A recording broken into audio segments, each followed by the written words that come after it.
Up to Joe Flacco. Who's going to be inactive? How's that going to work? They don't have to answer that today. I'm sure they're not going to answer that today. But those are the more interesting questions as the season gets ready to kick off. Yeah, I mean, we'll see how we get those answers at this short juncture and if they're willing to carry 4 quarterbacks. But in the meantime, it's Flacco. What do you see from this offense? Well, first off, they just didn't want to make a hard decision. Right? The figuring out who's going to be number 2 is going to be a difficult decision. It would have been a much harder decision to figure out which one of those young men would start. And when you look at what the Cleveland Browns are doing, this is why people spin the block in relationships, right? You remember, hey, man, I had a great relationship with this person. Then I moved to this person and it wasn't so good. This person's available on the market again. Let's spin the block and try it, right? And that's what they're doing. They caught fire late in the season 2 years ago with Joe Flacco. You're talking about Kevin Stefanski, a guy who's won the Coach of the Year 2 times. He thinks that he can go out and win games early this season with Joe Flacco. They could be coaching for their jobs. Joe Flacco is what you know. It's the stability that you trust. I think this team will be okay. But I still think this team finds itself in a position where they're going to have to figure out who their franchise quarterback is, whether it's this season or next offseason. And Joe Flacco gets you no closer to that and also no closer to winning a Super Bowl, which should ultimately be the goal of this team. Yeah, so I would have gone with one of the rookies. We suspected all along. Kevin Stefanski said he was going to name a starter today, and he did. And just like Ocho and I surmised, it's Joe Flacco. The 40-year-old will be making his first week 1 start since 2022 when he's with the Jets. TBD on the rest of the depth chart. Kenny Pickett has not played since he tweaked that hamstring. Dylan Gabriel got the start on Saturday. Shedeur did not play because of an oblique injury. He started the first regular preseason game, and Tyler Snoop Hundley is also on the list. Adam Schefter said this morning, I expect the Cleveland Browns to carry 4 quarterbacks on their 53-man roster. Wow. That doesn't normally happen. It's just, I think they're afraid that if they let one of these guys go, somebody's going to snatch them up. You'd probably like to cut them and then have them come back on the practice squad, but they don't feel they can do that. They feel that if they were to release Gabriel, release Dylan Gabriel or Shedeur Sanders, somebody would sign them to their active roster, and you don't want to run that risk. Guy that's been in your program for the better part of 6 months, since the draft. So you don't want to run that risk. Excuse me, guys. But I don't think any of us are surprised that Joe Flacco got named a starter. He didn't play, but the head coach, Kevin Stefanski, did say they're going to treat this as a dress rehearsal of what they might do in week 1. So Joe Flacco is going to get the start for the final preseason game, and we'll see how that works out. But I don't think we're surprised. I don't think any of you are surprised that Joe Flacco was named the starter. You look at Kenny Pickett; he has not been able to do any team drills since he tweaked that hamstring early in training camp. Obviously, Dylan Gabriel was nicked the first for about 10, 11 days. Then he came back. Shedeur played really well the first game. Then he got an oblique injury. He was out.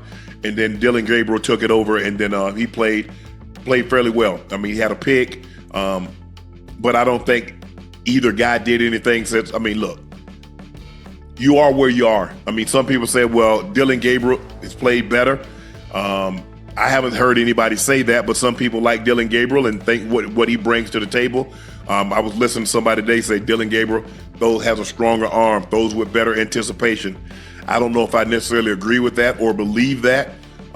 It's going to be a very tough decision, but in order for them to carry 4 quarterbacks, that means they're not really sure, and they don't want to make the mistake. Nobody wants to make the mistake and get off one of these quarterbacks, have him go somewhere else and play really, really well when we had him in our fold. So that's what I deduce from that. Cleveland put themselves in a bind by signing Joe Flacco to a 1-year. I think they traded for Kenny Pickett and then selecting 2 quarterbacks, one in the 3rd, one in the 5th, and you find yourself in a situation because none of these quarterbacks really have separated themselves from the rest of the guys. Pickett didn't really get a chance to separate himself because he's been injured for the better part of training camp. And so, I don't know, does he start? I don't think he started on PUP. How is he progressing, Nash? Do we know anything about how he's progressing? Be interesting to see. I don't think you put him on PUP, because if you put him on PUP, he's going to put him down for 6 weeks. I don't think it's going to take that much length of time. He'd be out almost 3 months with a hamstring injury. Wow. So we're coming up on a month. Funny that you say that, because Justin Jefferson just returned to practice and he was out for 25 days. And we're going to talk about that in a little bit. But these hamstrings are very, very tricky. You want to err on the side of caution. The last thing you want to do is miss that amount of time, come back and tweak it again, because you're probably going to double the amount of time that you're going to miss moving forward. So Cleveland Browns named Joe Flacco as their starting quarterback. They did not give a depth chart after Joe Flacco. Normally it was Kenny Pickett 2, Dylan Gabriel 3, and Shedeur Sanders 4. But I guess that's in the next couple of days. We'll find out.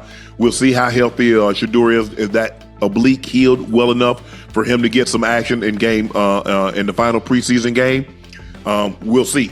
But Joe Flacco named starter for the Cleveland Browns to start the 2025 season.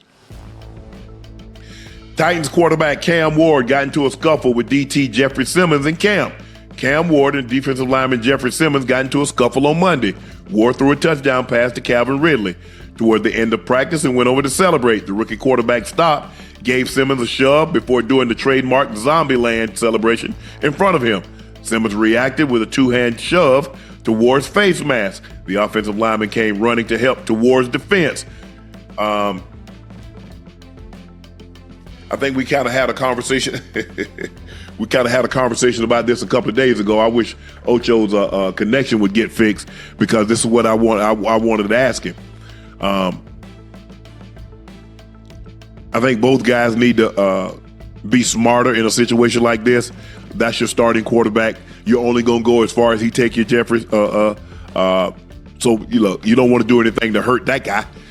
He's the number 1 overall draft pick, and all your hopes and aspirations are pinned on his shoulder. Now, Cam, that's your teammate. I mean, come on. And been a long day at practice. They said this happened towards the end of practice.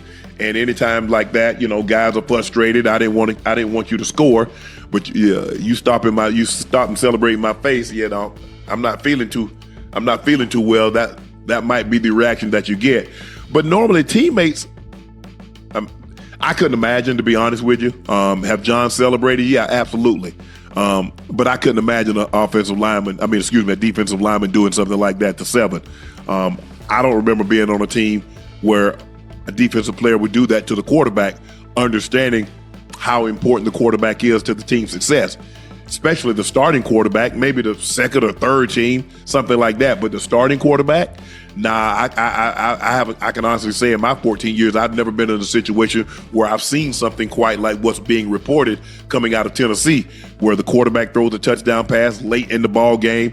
He shoves Jeffrey Simmons. I don't know why he shoved Jeffrey Simmons,